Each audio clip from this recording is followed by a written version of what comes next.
recently you have four senators who are not identified with the Dutertes coming up with statements that are somewhat kind to Mhm. Go and De La Rosa. You know, when Go and De La Rosa were indicted, sunod-sunod sila. Si Risa, si Tito Soto said that, you know, walang ma-arrest sa mga senators in session. Mhm. Sabi ni Bam Aquino, dapat dito I-try. i-try. Oo. Ideally. Tapos si Ping Lacson, dapat padaanin sa korte. So these are things that if you're going to analyze deeply are very kind and nice and Mhm. enabling to Go and De La Rosa. Mhm. And then biglang naggusto ni Sara mag-run. Nung pumasok sa isip ko. Remember, tanda mo in the past 2 weeks, si Tito Soto at saka si Ping Lacson nagsasabi na baka may dalawang senador na lumipat sa Lilipat. majority. Okay.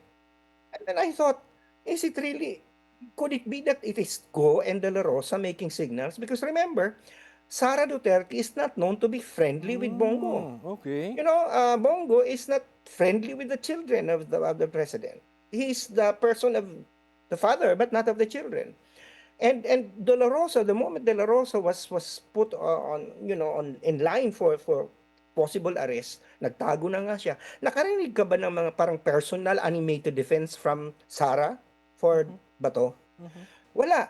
And then when you think these two, the reason why they are in hot seat right now, in trouble, is because of their loyalty to the father. Mhm. Bongo is in trouble because he was loyal to Rodrigo, and the same with De La Rosa.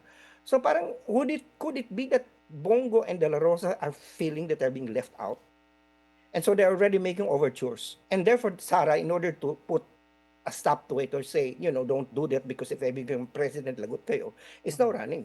So maybe that's another naughty thought that came to my mind. Yes.